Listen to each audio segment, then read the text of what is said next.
Well, hello, Chuck Cook. Thanks for agreeing to come on and get interviewed with Matt and I, asking you some questions about your, infamous full self-driving videos that you're putting up. They're really interesting. Nice to have you.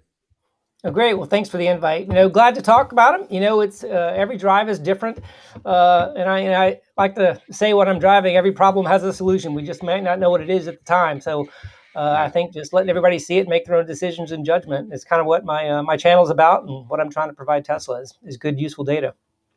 Yeah. I mean, what I love about your videos especially is that you're very meticulous, and you can watch you and you're like you get up in there and you want to like see on the left turns like, hey, am I safe?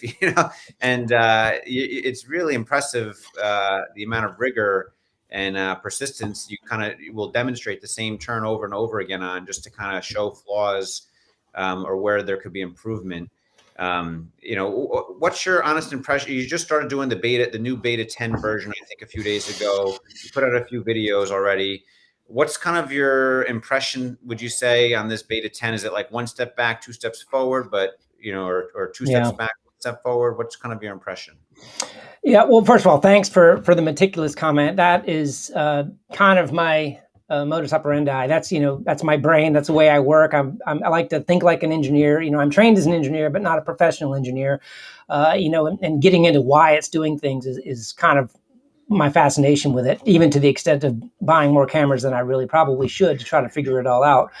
But about 10.0, every one of these builds, the beta testers, we chat a lot in private, and we start to name them, and we start to kind of give them little attitudes and what's new and what's different. And I think if you've watched the videos, you've probably learned that this build has a new aggressiveness to it. It's got a little bit more of a boost mode and acceleration once it goes from a minor to a major highway, and we definitely feel that. Some people kind of call it a little too aggressive, but if I were to generalize, and a lot of people ask me this question, generally, how do you feel? And it's a hard question to ask, but I'm starting to like the answer of the easy stuff's getting better and the hard stuff's getting worse. And I don't know what that really means, other than maybe they're tweaking some things and the fringes are getting to be a little bit harder, because you throw in aggressiveness, it's going to actually have some downside on some of the corner cases, but it's going to be really great, on the straight, and no turns required and no traffic interactions. And I kind of joke around and go, man, this system is rock solid if you live in a place with no traffic. And that's really, really true. A generic road with lines and, driving at 2:00 in the morning, if you're by yourself in any town, it really is pretty good. It can maintain lanes. It's the interactions with the world, where there's probably a human involved, that are still a little bit tricky.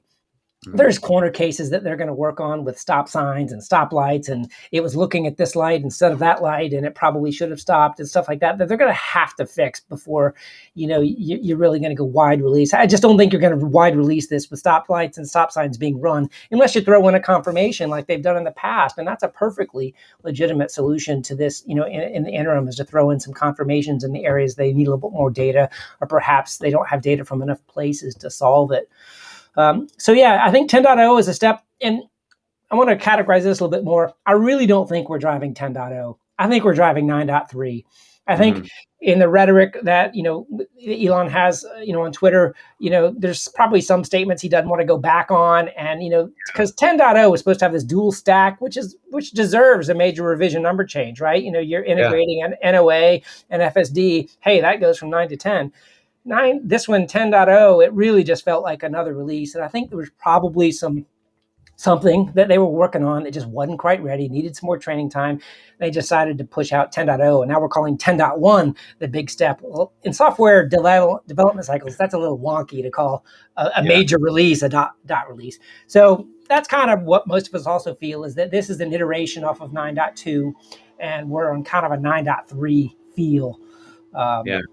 Yeah, it sounds like a very plausible theory to me from watching the videos. Like, there's some minor improvements here and there, like the easy, what should be easy, like those rolling left turns when it's clear and open. It looks easy, but then the aggressiveness makes it much trickier when it's trying to barely make an opening that maybe a human wouldn't want to do, for example. Have you seen some of those videos? Yeah, as a matter of fact, I've recorded a couple of them. I don't know which ones you've watched. That I did one yesterday and one day before with what was forward facing on protected left. So that's traffic coming straight at me using the best cameras the car has on it, the forward facing tri-camera Yes. configuration. So takes all obstructions and B-pillar arguments out of the debate. It's all forward facing. And it seems to really like the rollers. If it can see a gap and keep the speed on, and it doesn't have to decide when and how much to accelerate, it can usually fit in them. Not 100%, but those usually work better. It's the ones when it has to stop, find a gap, and then accelerate into 40 to 60 mile an hour traffic that it's like there's a little latency in there that creates a little bit of confusion. Yeah. And I also just kind of want to go on the record here. Some people say, oh, you should have let it go. I don't know how to answer that other than saying, you weren't in my seat. I've got kind of a lot of training, both in aircraft and in cars, and you learn about relative motion. And relative motion changes based on the speed. The human eye picks that up pretty good with stereoscopic vision. You can kind of get a sense of things coming at you really, really quick. And just like when you learned how to drive, if you're driving on a highway, like 7 or 8 car lengths is kind of the standard, right? You can count it in seconds or car lengths. If you're driving in 20, 30 mile an hour traffic, it goes down to 1 to 2 car lengths. It's kind of the safe relative motion distance, because of what that provides is reaction time for both you and the other car should something change. It could be the car stalled, or it could be, you shouldn't have been there in the first place. On some of these intersections where the cars are going 55 miles an hour, while it may look mathematically like the car could fit, it would not fit if you were able to project those bubbles of uncertainty that the human likes to have around it in order to feel safe.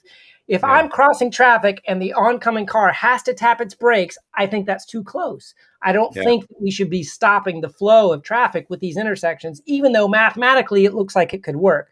Now, if we were in a 100% robotaxi or autonomous world, these cars could do these knife edge turns and come much, much closer, because you take human reaction time out of it.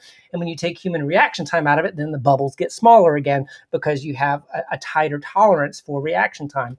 So anyway, it's just a little bit of thing that I know you can't see it on camera. The drone view I try to give you a little bit better perspective than the GoPro does, because you can kind of see top down. But listen, I feel like, I let it go a little bit more than perhaps I would want a new beta tester to let it go, because I kind of know what it's doing. But safety windows on these intersections, everybody has their own tolerance level. And I think they're even going to need to have a granny mode or a teenager mode, because I agree. Yeah. That's They need part of the to way let people customize. Some people are comfortable with more of a roll or a creep into the intersection. Some want it to like stop and not creep at all until it's perfectly clear. I think you're right. They need to have a customization to make people comfortable over time. And I think that's coming sooner than later, because that's pretty easy to do. They even have some of those with the way lane changes are customized with Mad Max and the other different ways that they program that in. So I think they already think in that sort of logic right now. So I'll bet we see that in the next few releases, just because it's pretty easy to do. But it's definitely an interesting problem. Sometimes I try to get inside of the car and think like the car is, and I know that's not really something you should try to do, because it's probably hard to conceptualize, how a neural network is making decisions. It's not linear programming. It's probabilistic weights that are aggregated on scale. And we talk about it like we know what it's doing, but Andre and his team Andre and his team could probably articulate it, but we're just talking heads in a car. Yeah.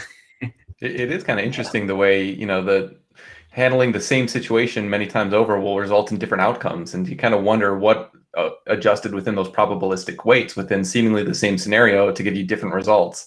So is that something that you've been able to have any sort of insight on as you've driven it more? Because as an observer just of the videos, I don't really understand why it chooses some behavior sometimes and not others. I truly think that I think that they're solving some of because they're not doing end to end. And those of you that know what end to end is, end to end means the input from the sensor is going all the way to the motor or the actuator at the end. There's no, kind of process in between. And Andre even said on AI Day, that's where we want to go. That's where George Hotz and his team is going right now with that direction. But we're not quite there yet. I think this is the version 1.0 to version 2.0 eating the code kind of process we've been working on for the last year. Until we can go end to end, I think we need to know the algorithm they're using at the time to understand it. So when I'm crossing an intersection, is it saying, okay, am I clear to the left? am I clear to the right? If so, then go. Or is it saying, clear to the left, but not to the right, go to the median in my turn scenario? Mhm. The dynamics of the environment, I think lighting, there's a lot of reasons that things come out different on those probabilities. If you've ever looked at any of Green the Onlys, or if anybody, even on AI Day, where they show you all the numbers and how fast they fluctuate based on what it sees and what they think it's doing. I think that a really good one was watching the probabilities of the monitoring camera inside of the cabin, how it was like heads up, heads down, glasses on, eyes closed, eyes not closed. It's like it was jumping all over the place, and just the highest ones bubbled up to the top. It just fascinates me of how much they're analyzing this type of information and making the decisions off of the best they have at that moment. I also think that repeat experiments can give a false sense of learning. And I did want to make that point in this video.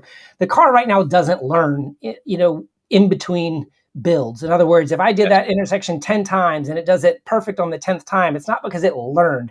It has the same weights that Andre and his team sent me last time it downloaded my car. It's using that set of weights to calculate its thing every single time. They collect more data, they retrain it, they get new weights, they upload a new build. Now it might have learned, but not in real time, like I think some people seem to perceive. That kind of goes down that little 5G joke.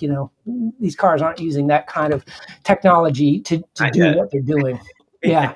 Yeah, maybe not ever. It might always be from the mothership, certain algorithms beam down, and then that's you. Yeah, that's what I think. But yeah.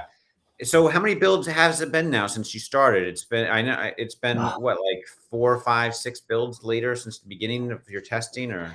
Well, I joined in I think I was late October, early November. I guess I've lost count on iterations, but it feels like dozens. Definitely lots of videos. It's way more than 10, I think, probably. Yeah. I shouldn't even throw a number out. I really ought to go count the passage of time. Since originally it was like the original ones were 8 dot, and those had like radar, and it was a multi sensor suite. The best version of that, in the beginning, when we first went to the vision only kind of stack, it seemed like a little bit of a step backwards. But would you say the 9.0s and the current version is now better than what the best of the 8.0s were? In certain scenarios, absolutely. Radar was very helpful in certain scenarios, though, and I think that fixing it with vision has created a smoothness, but not an attentiveness. Radar saw things very, very specifically that vision can see, but vision is now having to decide if it can see it. Does that make sense? If I have a trash can in the middle of a road, the vision system is analyzing it. What is it? Projecting it, probabilizing it, and going, that's what that is. Whereas radar was like, it saw it. It knew it was there. So I'm confident in vision. It did give a great sense of smoothness. I think there were more goods than bads in going to vision, in my experience. So I'm glad they did it. The why they did it and the reason they did it and the timing of it is kind of a whole bunch of market things. I personally think they ran out of radars or something because it was rushed so quickly.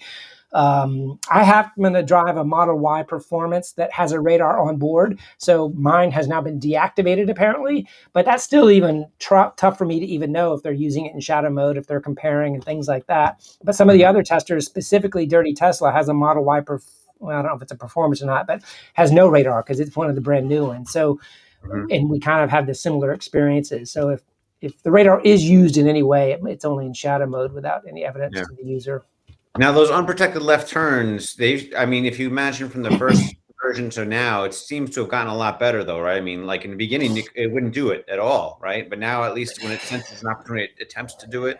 It used to do it, then it absolutely stopped doing it and started looping, and now it started doing it again. So the 9.2s, 9.2, 9.1, it started doing this weird looping bailout maneuver, and that was right after vision. So I think that vision and all of that had something to do with it, projecting the median. Some people are speculating that it couldn't see over the hump in the road, and it didn't think there was a road there, and it couldn't see it. So now you get into the mapping question: is the road mapped properly?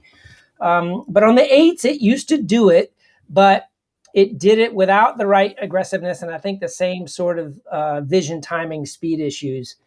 And when I say vision timing speed, you can do the math on the stated range of the left B pillar camera, and it's 80 meters. And oncoming traffic that's coming, at basically 50, I'll use 50 to 55 miles an hour, is like 70 5, meters per second kind of a thing. I might have my units wrong there, but you get about 2 to 3 seconds of time of originally saw it to at your nose, with an 80-meter range. And, if you got to make a reaction time in there of about a second, you've got about a second and a half of that range. So I think 8.2 and 9 and 10 all have a little bit of camera range processing problems right now. Now, that does not mean that they can't continue to refine it and get more range out of what they have. And that's what Andre and his team are doing, is dissecting pixels down to as small as they can. And a 1.2 megapixel camera, I think, has a lot of capability. And Elon's even said that I think they haven't reached the capability of the current camera resolutions.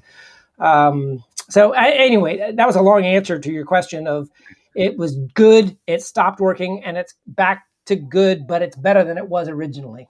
Okay, that's good. And one question on that you said it, but I'm sure Matt has questions too. But one more question I want to ask first was on those turns, like when the cars are, I see that unprotected left, and it's like even me personally driving without, like just driving myself, I'd be nervous making that left turn because I don't have many of those here in California, like where the traffic's like 55 miles an hour either way, and there's no light, or it's just kind of like do your best judgment to get across, and the cars, is it 55 miles per hour speed limit? But sometimes, if that's the case, wouldn't there sometimes be speeders going like 70 or 80 miles an hour? I mean, have you witnessed that? And does the autopilot act conservatively if you see that? I mean, what's your thoughts on that? Autopilot let me get this that's first of all, driving. Sorry. Yeah, it's a 45 mile an hour or 55 an hour road, depending on which section you're on. That part right outside of my car is in a weird transition between 45 and 50. So I'm just going to say it's the higher one of 50.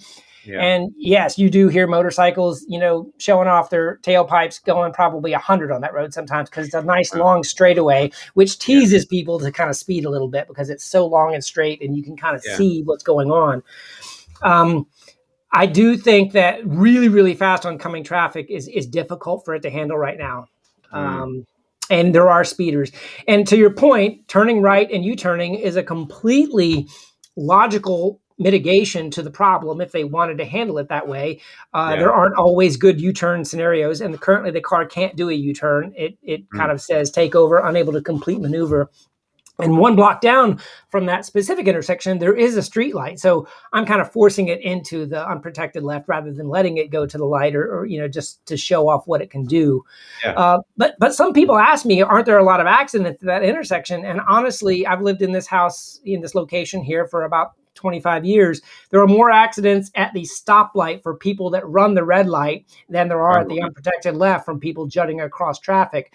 So the unsuspecting user honoring the light gets hit more often by someone running a red light than someone paying attention going, I got to figure out how to get across this road, which is a little counterintuitive. Yeah, so I'm curious, you've obviously talked a lot on Twitter and elsewhere about, the potential hardware limitations with the current set.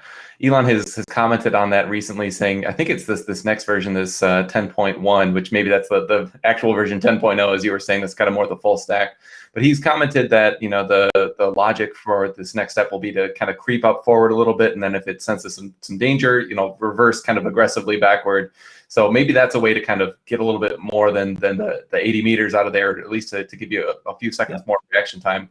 What's your kind of thought on that? Is that marginally so I'm going to take you down a rabbit hole with this one. First of all, it's a great idea to add new tools, and that is a tool, being able to back up. It needs to be able to back up out of a parking lot safely. It needs to be able to, take a parking garage and have a robotaxi get out of there one day. So backing up, it needs to use that toolkit. It needs to use how that rear view wide angle, lens can be used to figure out what's next to it. But as a safety driver, I'm sitting there going, oh man, let's think this through. So now I'm at my unprotected left.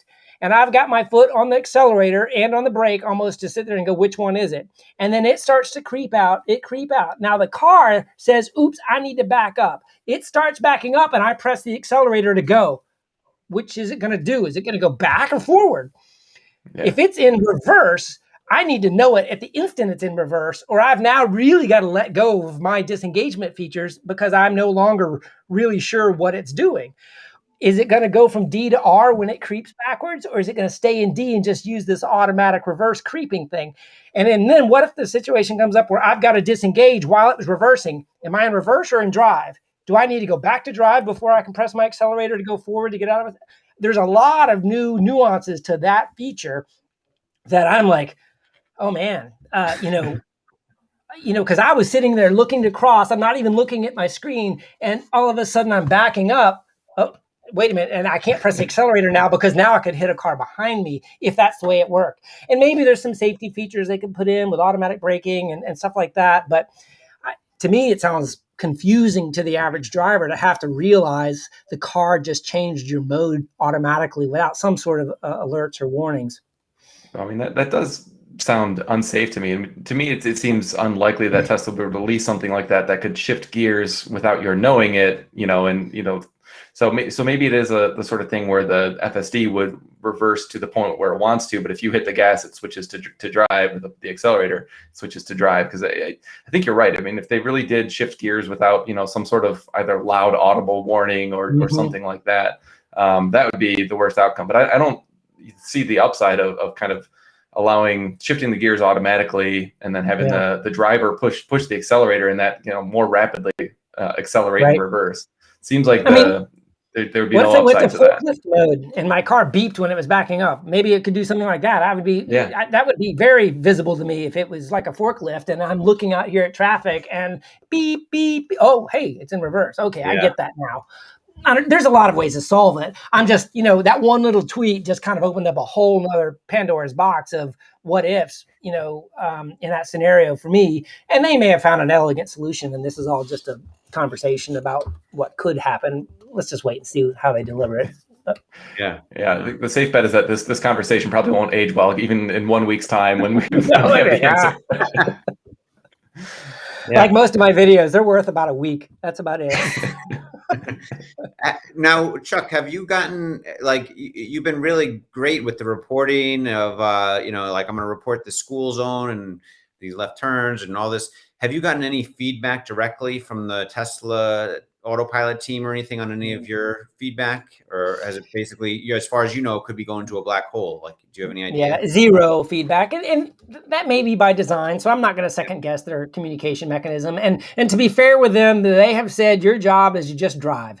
Drive. The only feedback mechanism any of us really have, and I don't have this in my system, is they put Eero or Google Wi-Fi hotspots on their car so they can measure the upload. So there's at least a little bit of, wow, they downloaded 10 gigs today. So, at least that the amount of data went into the black hole is known. And there are times that we type an email with a timestamp, and they have asked for timestamps.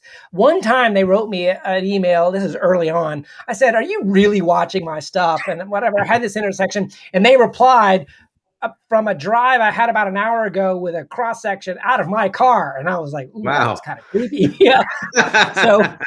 So they were able to pull my VIN and my front forward facing camera and a screenshot that I had, driven, and I'm like, okay, so I know that. Yeah. I wish I had a personal labeler. I really wish I had a relationship with the labeler, though, because I feel like the feedback loop that a tester could have, and maybe the ADAS drivers that work for Tesla do, so they're completely covered by that. But if I was able to have a relationship with a labeler and go, did you see that? And that was a good one. And that did really good. It feels like there would be a better feedback loop, but we don't have that. Yeah, I mean, I think they said in their recent presentation, they have 1,000 people kind of labeling things, or in the autopilot. I thought I remember hearing 1,000. I was like, wow, that's a lot more people than I suspected. So they must have an army of, labelers there trying to go sift through the data, and maybe their policy is not to communicate back to the beta testers unless they get Elon's, some senior approval, and they just have to take in the information, do the best they can with it or something. But yeah, I'm sure there's 2,000 beta testers, they said, overall. So there's a ton of beta testers. It's probably very hard if they were going to try to communicate with each of them or pick ones. So but it sounds like it's certainly improving each iteration. And I think this 10.1, this next version, everyone's got a lot of confidence in, given that Elon's kind of doubled down saying the button's going to really be there. Just a few days ago, he's been tweeting about it, and in a few days we will find out. I'm going to press that button, and so is Matt, I'm sure, to get the full self-driving, right, Matt? Yeah, we both have it on our cars. Oh yeah. We'll start. Absolutely, Yeah. something I've been looking forward to for a long time. But I think you're right to point out some of the safety considerations. I think we've all seen those videos from years ago where like a guy climbed in the back seat or whatever. People closing their eyes with autopilot on, and this is very much not a finished product. And I think it will take some getting used to. I mean, first time I tried autopilot just as a driver, I really made me nervous, like going around a curve just on the highway, which is something I completely trusted doing now, but it's a little nerve wracking. So what advice would you have for, kind of this new crop of beta testers that's getting into this potentially uncomfortable new driving situation? Yeah, tens of thousands of us starting in a week or a few days, probably. Well, that's a very good question. And what you just said, Emmet, I'm not sure is going to happen, because Elon has said two different things. He said the addition of testers is going to have to be slow and methodical. Safety is our priority. He said that a few weeks ago. And then it came on the beta. It's going to be a beta request button. And then he threw in the Tesla insurance monitoring for 7 days. And I was like, whoa, we got to have an algorithm. So now we're using data to make a decision, which I think is a fabulous idea. But first, I want to say I'm not any better a driver than anyone else that has FSD. I just happen to be part of a small group that manages risk at a lower level. If we go to 10,000 people, the risk goes up by the same order of magnitude as it does with a smaller group. So the likelihood of an accident is just higher. But in another, I think, to answer your question, Matt, I think I'm going to make a video probably when I get back from Orlando this week that talks to you and Emmet, who want to push that button and go, okay, I don't want to get in an accident, but I want to know everything I can know. Because there's a few lessons I have learned about how to expect it to drive. And what you just said about your navigator autopilot feature and how your comfort zone with lane changes and things like that came with time, that exact same thing is going to happen with FSD. You're going to learn its behavior. And without that comfort zone, you don't know what you don't know. So somehow you're going to have to be like I was when I was teaching my 15-year-old kids how to drive, expect the unexpected, realize that they could very easily do the exact wrong thing. When your mind thinks it's going to do that, they're going to go there. And that's exactly how the car can behave. So hands on the wheel, keep a firm grip, at certain times. If you've ever watched my videos, there's times I let a little looser, and then there's times I grab hold. It's sort of like I've figured out when it might do the worst thing that could really be catastrophic. Whereas driving down a little neighborhood street where there's no pedestrians around, hey, if it swerves a little bit, I'm not going to hurt anybody or hit anything. Yeah. But, if it swerves going 60 miles an hour in an intersection and it decides to jut over an oncoming traffic, that's a much more critical time. So I think I'm just going to do a kind of ride along talk as if you were in my car and say, look out for this. It's done this over the past few weeks, and, drive really, really carefully here. And like, for example, pedestrians and pets. I think it doesn't give them enough room. And if you were walking with your dog on the side of a street and my Tesla just barely grazed around you, didn't touch you, but barely grazed around, yet that whole other lane was unused, they'd look at you like you're crazy. So you're not going to do that, right? You're going to do what you would do driving in your neighborhood around a pedestrian, not see how close the car gets. And I don't want people scaring pedestrians either. So I think I'll put a few comments like that in it. That's good. Yeah, I think it's designed original. Like right now, it's definitely not level 5 ready where it could be like a chauffeur. But I think as like a complement to our human driving ability, it can be extra safe. Like just an anecdotal story. Yesterday, my wife and kids and I were driving back from like a lunch from a restaurant like a few miles from our house, and just like a normal neighborhood kind of drive. And there was a deer that ran out in front of us, like maybe 50 yards, like up there. And we're like, oh, look at the deer. And right when we were looking at it, like at the same time across the street, right in front of our car, another deer jumped out of the bush. Ooh. And we hit the back leg of that deer, like going 30 miles an hour or something. Not too hard, but enough where that deer really like flew into the side and kind of got up and limped. And maybe it'll be better. I don't know. But, we called Humane Society, and they were going to send someone to come look for it and try to help it and such. But if we had that full self-driving on at the same time, I'm pretty confident the car would have stopped, because that thing came out of our peripheral vision. We didn't see it, but I'm pretty confident that we weren't going so fast. We were going fast enough where you could have slammed on the brakes if you saw it instantly and not hit the deer. So it's just like an anecdotal story of like the double driver saving the day on certain situations that I think can happen with the full self-driving release. So I'm hopeful. Yeah, I think reaction time is going to be its biggest weapon if it can see. If it can see is something that we have to, to work on further, on is there latency that's natural to neural networks? I don't think the answer to that is yes. I think they can work that out with optimization.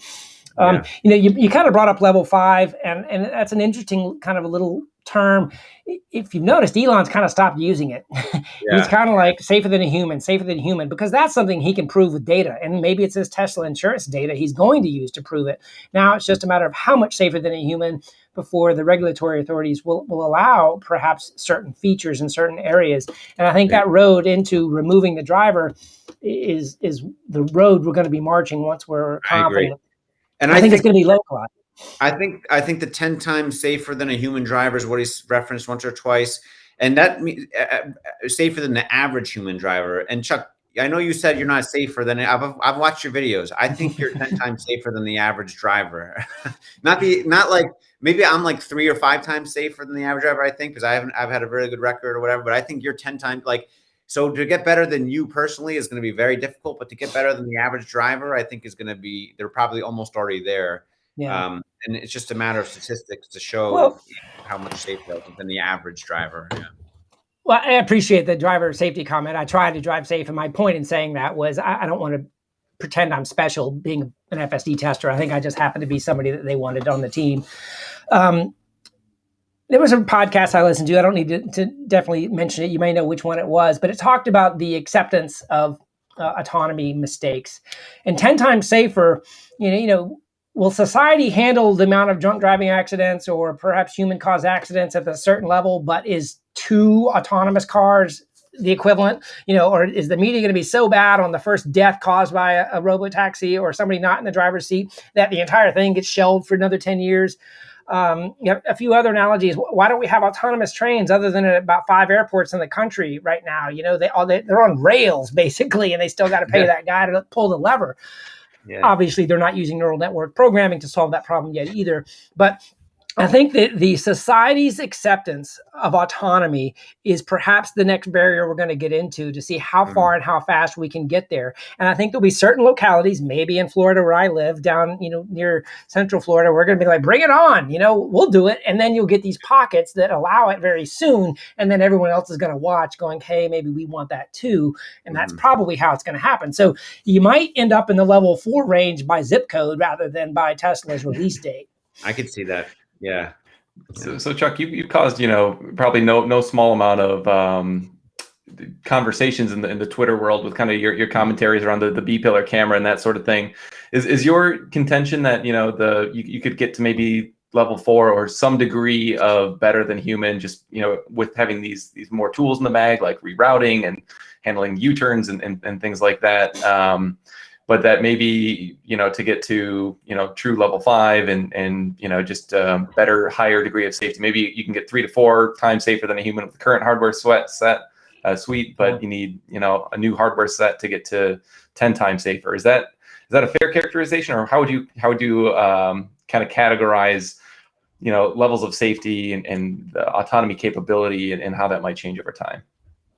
Yeah, that's a very layered question. So I'm glad you gave me the opportunity to exactly state what I think about the B pillar. First of all, I think it's important to recognize this hardware camera suite was developed by Mobileye in 2016 was effectively highway driving, right? And this is the hardware set that Karpathy and his team has got to work with short of a hardware change. And I think they just haven't iterated to the end where they realize they either need a hardware change or not, at least publicly. They have not said that. I personally feel that the B pillar location is the largest limiting factor for the high-speed cross-traffic scenarios that I test. It's the shortest range camera at 80 meters.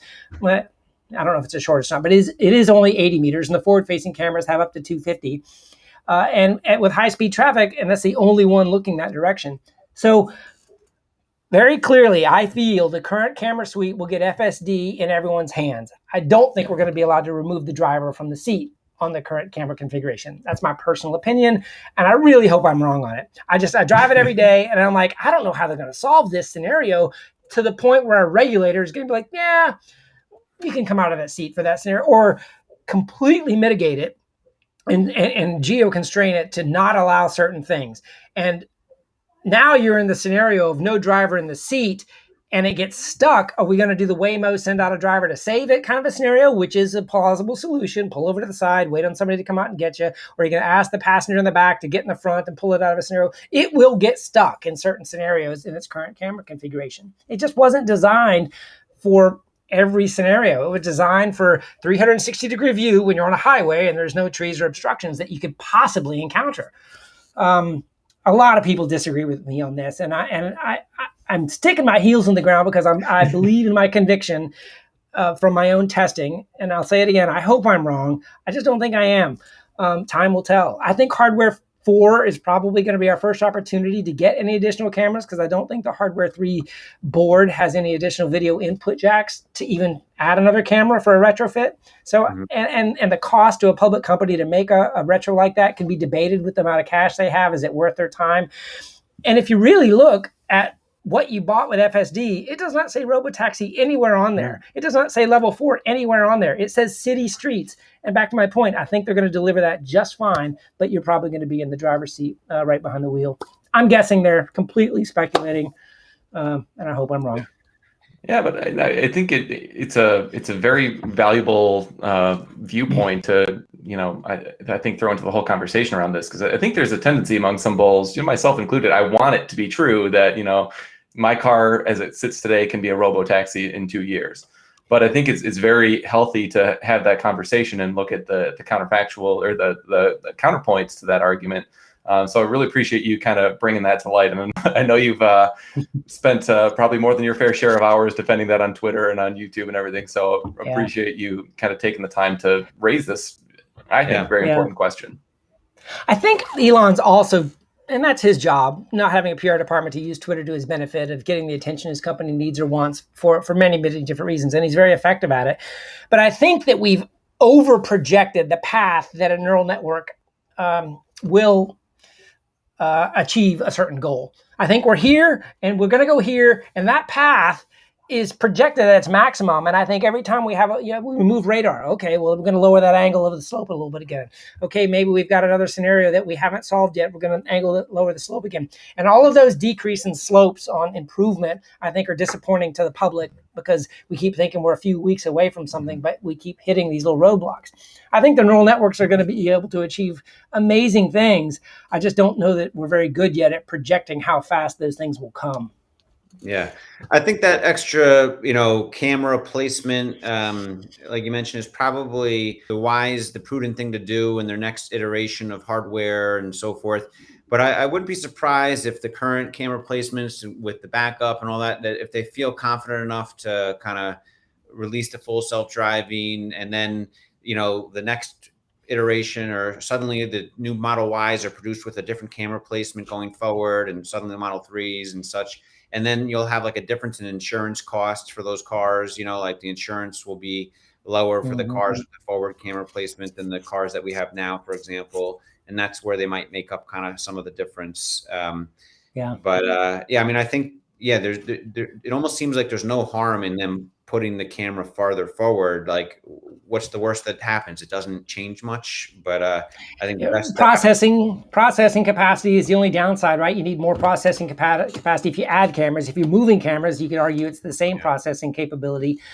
I think everyone will get FSD with this camera configuration, and I think you're just going to be driving in your seat, just like you slide that. I mean, we still got Navigate and Autopilot, I think, is a beta slider in our cars right now, right? I mean, so I think we're going to live in this world for a while. It's going to get better and better. And when you talk to the other, when you talk to the other beta testers, are they all sort of in agreement, or is there a big difference? You guys kind of, off the record talk, if you don't mind. Like, do you think there's an aggregate agreement amongst them unanimously, or is it like mixed, half and half, or are you in the minority? It's mixed. There's only about 2 or 3 of us, though, that are willing to stick our heels in public and try to defend it, with vigor. I try not to defend it with vigor. I try to defend it with logic and argument, and just say, well, look at it from this perspective. The regulator is our biggest barrier to removing that driver from the seat. Tesla can do whatever they want with autonomy up to the point that the state or the city you live in allows you to do it. As soon as you pull that driver out, you're a completely different vehicle to the state. So they can go all the way with this hardware version as long as they leave that driver there. I'm curious, you talked about kind of the dips with some of the different iterations that you've seen over time.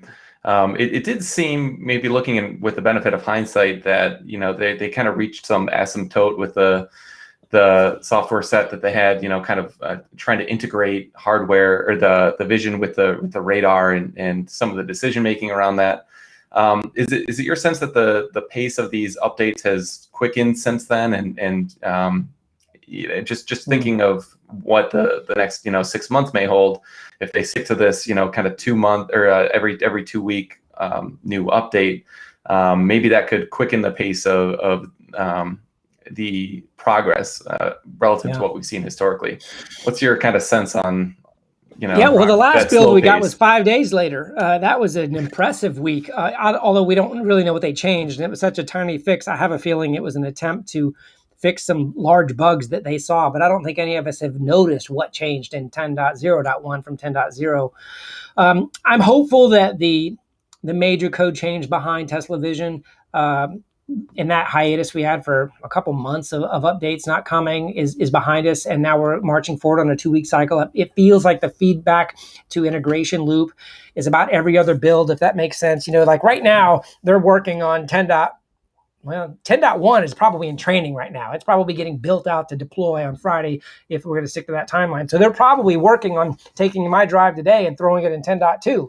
And then, so it's like we're a week ahead of that possible delivery schedule.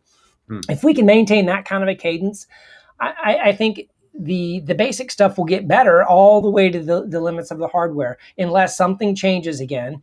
And when I say something changes, you can speculate on all sorts of different things. What if NHTSA comes out and says, sorry, you got to have driver monitoring? Okay, let's see. Now we got to go work on that a little bit, because NHTSA comes out with a new rule, and now they need to really get that driver monitoring thing they've been playing with to work to actually do different things.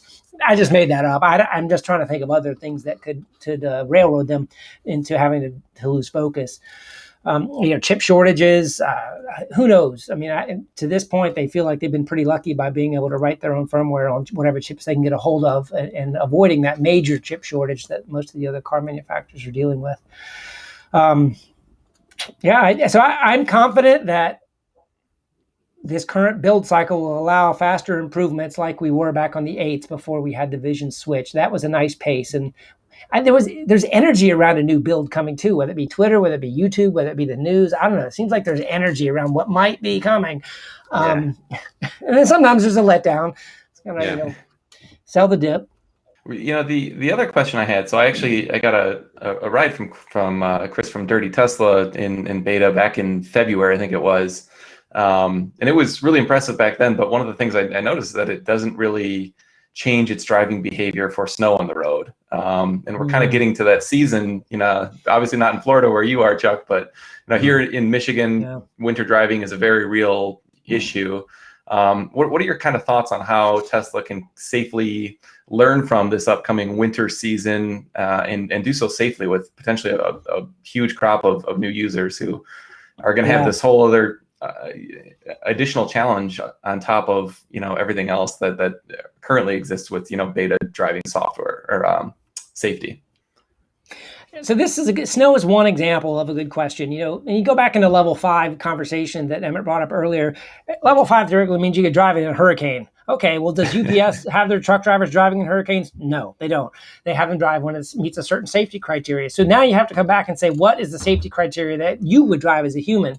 Okay, if you're comfortable driving on a road, then what cues are you using? Do you follow the tracks that are laid in front of you? Or is your situational awareness of your neighborhood and where the road is on a fresh laden snow, where to drive? Your car is not going to know that.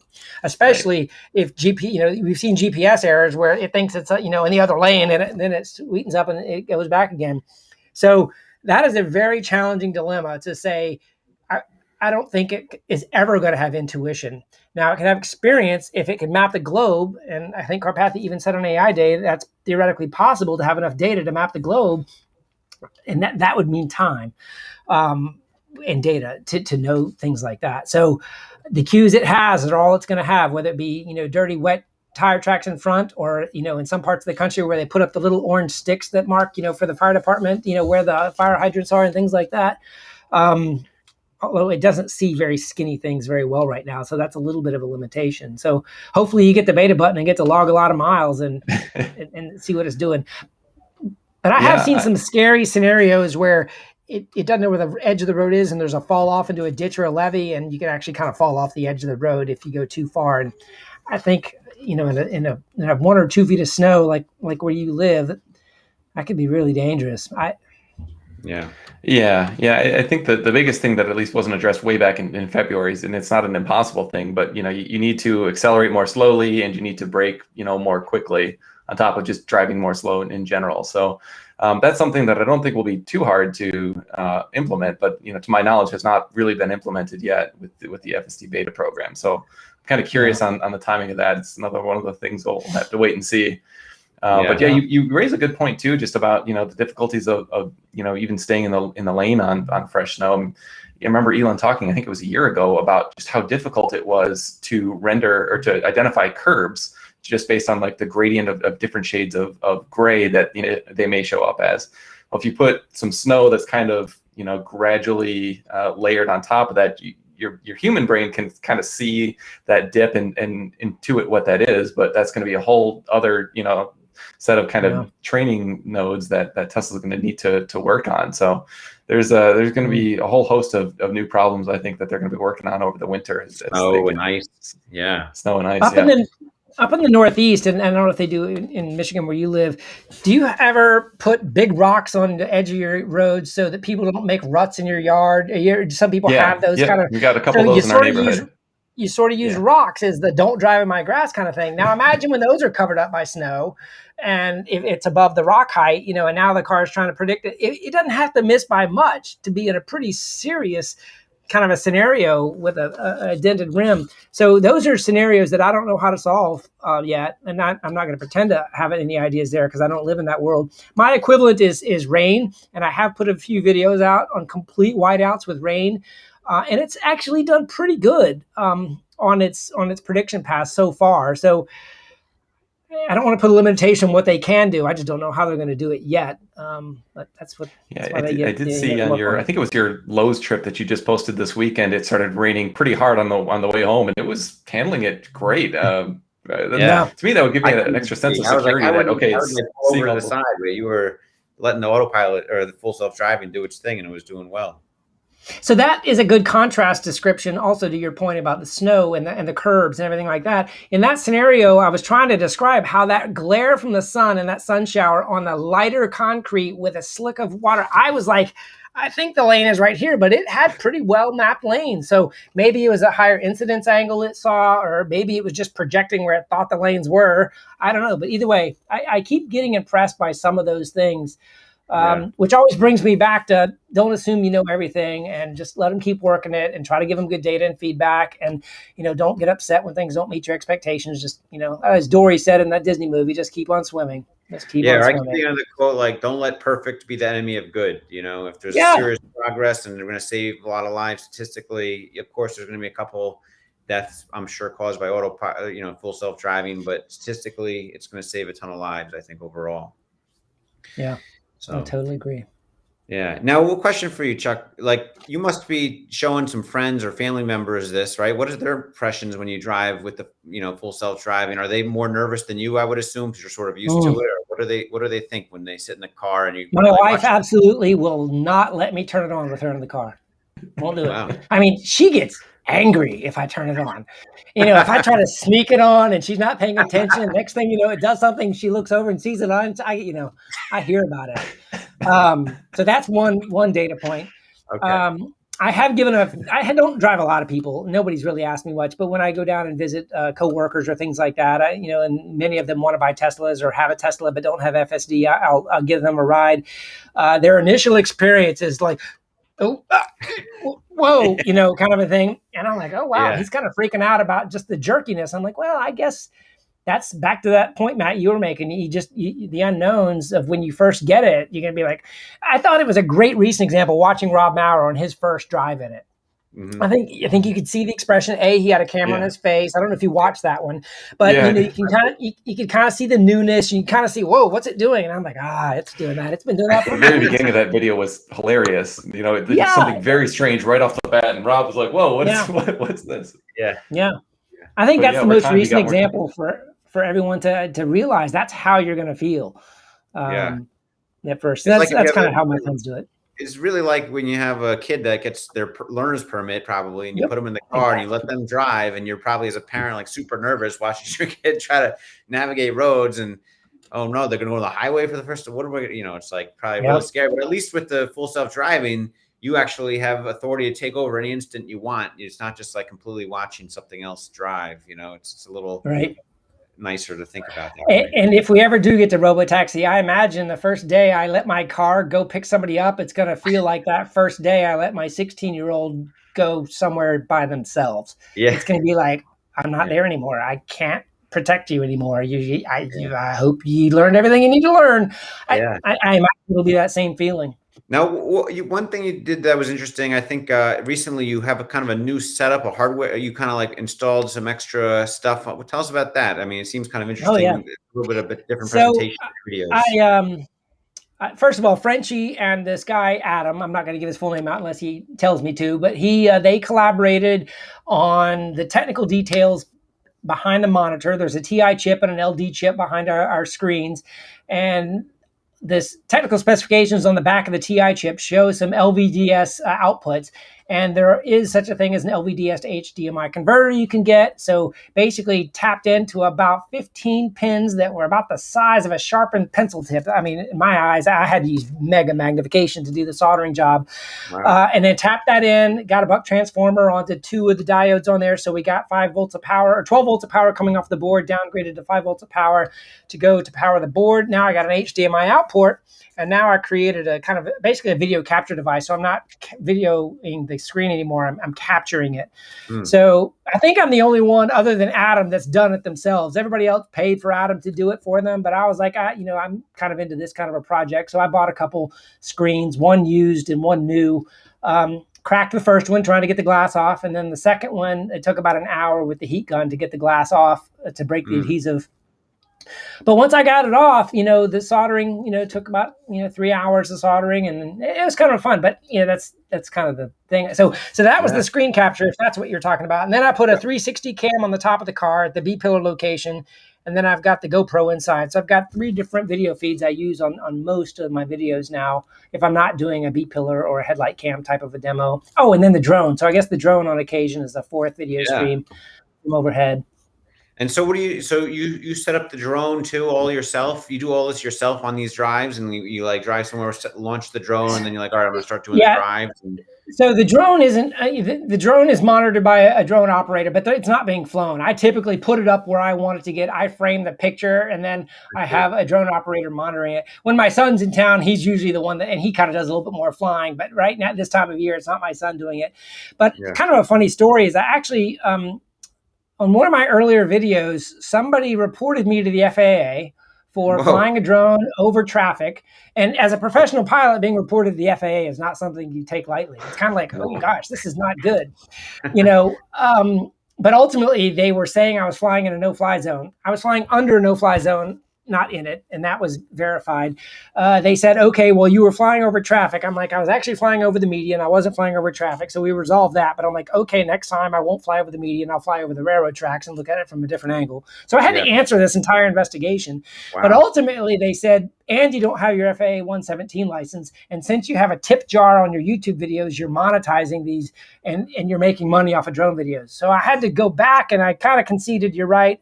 So I went back and got my FAA Part 117 certification, which is effectively what like movie cameramen have, so they can make a living doing this. But I'm not making a living doing this. But either way, I'm now Part 117 certified. I have my right permits and registered with the FAA, and everything's kind of copacetic. But that's kind of a funny little drone story. There's probably some Tesla short seller trying to disrupt your progress of demoing this. Some people, some drone flyers are very proud of their profession, and it may just have been one of those guys going, this guy's not following the rules. And to that point, if monetizing videos in the way I have, means I need a license, then I need a license. So we fixed that. Yeah. So Cool. kind of funny. No, I think the drones are incredible. The drone video footage you add is incredible. Definitely makes your videos much more easy to follow and watch. I mean, it's nice to be in person and be the point of view of the person driving the car. But when you can see it overhead like that, bird's eye view of the car, it adds a whole nother element. And I noticed more recently you put like the measurement markings in the red lines.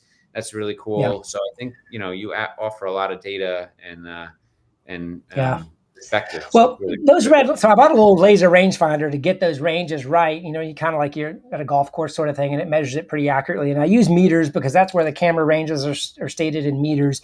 But what it really does is allows you with every single car to look at when it's on the screen and to look at where it is and to really measure when the perception, at least the display, shows the car. Yeah. And it also helps kind of draw the line a couple times going, wow, it always goes for it when the car's at 90 meters, but it usually stops when it's at 80 meters. And you kind of can fine tune it. So those distance measurements have added, I think, even from my own review, that element. You could probably measure if you got really into it and it was wide enough, you could probably measure with like exactness, like how many miles per hour each car is going exactly, coming on the traffic. Like this one's going 56, this one's going 72 or whatever, by seeing how long. Are you saying I need to get a radar gun like I was a police officer? No, just to measure how long from one red line to the next, that car. Oh, yeah, like they do. Yeah, so I could draw some lines and say from there to there was X number of frames. You could probably project the speed. Yeah, you're probably right. I could probably do that with telephone. I mean, you already do so much, though. I'm not giving you more to do. I'm just thinking like out loud. Someone could probably figure that out. Well, I have thought about if I could put little ovals around the cars that was the buffer, like the 7 car links or something like that, and it could follow the car. Me not going in front of that bubble might be a little bit more relevant to somebody going, you could have made that, but actually that car was going 60, his bubble is a lot longer. That car was going 40, his bubble is shorter. So I think that could add some context, but I don't know that I'm going to do animation tracking in these videos that are really only viewed for about a week. That's a lot of time. You already put so much into them. One question I had, Chuck, you do a lot of these loops around your neighborhood over and over again. Do you ever get, strange looks from neighbors, or, do people kind of know who you are and what you're doing now? I'd imagine there might be they don't know what I'm doing. They don't know what I'm doing, but they see the cameras on the car. They may think I'm a Google Maps street driver or something like that or something. There's a handful of Teslas in my neighborhood. I could probably count 3 or 4, within about a mile radius. So there's not a lot of Teslas. So you kind of get to know who's driving the Teslas around. But nobody really knows I'm driving Beta at all. So I don't know my neighbors that well enough to where they know that I'm out here letting the car drive itself. They just think it's that guy with the Tesla who drives in circles all the time. Yeah, he's like, wow, what's he doing? Exactly. Especially when I pull the drone out. When I pull the drone out, people down here pull their, some people pull their shotguns out because they're like, he's over my house or something like that. But I don't fly over houses. I'm over the railroad tracks when I'm filming that one location. But the funny thing is some people think that I have the drone following me to Lowe's. I'm like, do you know how hard that would be to have a drone follow you for? No, it doesn't work like that. And what's the battery life on that drone? Does it normally, how long does it stay up for? It's pretty old. So it's like a 15 or 20 minutes. Not very long. Try to get as many of those left turns as you can in one kind of drone up. Yeah. So I got a spare battery, and I could, bring it down and send it back up and stuff like that. But I would only do 2 batteries if I really didn't get what I needed or something didn't work and the camera didn't start or something like that, So just to kind of, I guess, round off the interview, a couple things I want to ask you is, what do you think is the hardest, relatively common situation for the full self-driving to get right? What's the hard? Is it the left turns where you have to go across the meridian and there's no light, or is it the unprotected lefts? Or is there some other situation that you think is the hardest or the most riskiest for the full self-driving to figure out? I can probably generalize that higher than just saying left turns, because right turns can be hard too. It's interactions with high-speed traffic. So if I'm at 0 and they're at 60, if I'm on a highway, we're both at 50 to 60. So the relative speed is 5 miles an hour if we're kind of, decelerating. But if I'm at 0 and they're at 60, whether or not it be a 90 degree, whether or not be, turning right into that traffic is a little easier than crossing, but it's still timing and interaction with high-speed traffic. And there's going to be some heights that's like 80 or 90 miles an hour. That's really much harder probably than 60, right? I would imagine. So Legally, I mean, obviously illegal 60, 80 illegally. mile an hour traffic, yes. But, typically merging with 70 mile an hour traffic on an interstate, you have on ramps and off ramps and acceleration zones and things like that. So that's the way the road design works. But, I have not had the encounter yet, but, if there was a guy out there hot rodding or a girl hot rodding their motorcycle at 90, I don't think, small and even faster, it might be really, really hard. Yeah. I'd love to try to catch that kind of a scenario, not necessarily to merge with them, but just to see when the car saw it. But so high speed traffic interactions when I'm at zero and they're at their speed from any angle, I think is a challenge. Overall, like we mentioned how, like, when you have other people in the car, or other people mention, like I know Dave Lee has mentioned his wife is nervous, doesn't want him to drive it when he's doing full self-driving, when she's in the car with him or whatnot, but it seems to be common. So it's very nerve-wracking the first time you're in the car, and I'm sure it was for you, or like Rob on his first video or whatever, the first couple times you did it, and now you're much more seasoned and comfortable. You kind of know what to look out for. How much of the improvement in full self-driving do you think is like real, actual, like, of your feeling of it being improved? Do you think a good amount of it could be just your comfort level getting better and knowing where it's good or not, and maybe it's only like marginally improved versus the actual feeling you have of it is improving? I don't know how to give a number, but no, it is getting better. It is getting better, but it's also trying harder things that sometimes fail gloriously. But it is getting better. I don't know how to put a number to something like this. It's kind of like watching your kids grow. You can't really see it happen until you step back and really go watch something and go, wow, it does that a lot better now. Like there were scenarios where I used to be driving down and it would always weave into this lane. Well, now it doesn't weave into that lane. It just goes perfectly straight. I'm like, oh, okay. So that it's got that better. Stoplights feel pretty rock solid, well, until it runs one, but most of them are good. The other day it ran the first stop sign for me. Yeah. Stoplight, are good. Stop signs, it ran the first one the other day. And I'm like, wow, I thought they had that licked, but it was, now you're getting into, I don't understand how much is mapping. I don't understand how much is combination mapping vision. It is getting better, but I don't know how to put the slope of the line on it. I just don't. Yeah. It's hard. Well, we'll have a much better indication on this in a couple of days when the 10.1 is released. I think every release, you kind of get a new marker of where to put on the graph. Is it sloping up, or is it still kind of a steady rise, right? So we get an idea on the curve where we are, I think. And one of these times it'll be a couple in a row where it's like, and you're like, wow, things are really improving. I hope that's the case, that we'll have that kind of exponential. Like, I don't know how the dual stack is truly going to manifest itself, because NOA is pretty good. Am I going to get the mind of the eye display on the highway now, and that's how I'm going to know it's a dual stack? Or is all of a sudden dual stack going to act like FSD does when it changes lanes? I don't know. That's an interesting one, how that will manifest itself if it is a dual stack. Interesting to watch. Yeah.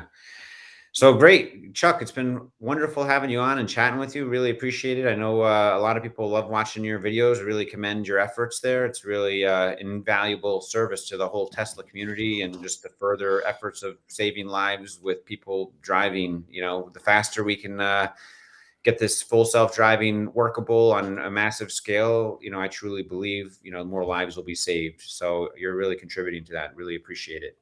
Well, you're welcome. I'm glad to do it. And we're definitely on the right path. We're going to get there. That's for sure. I'm confident in that.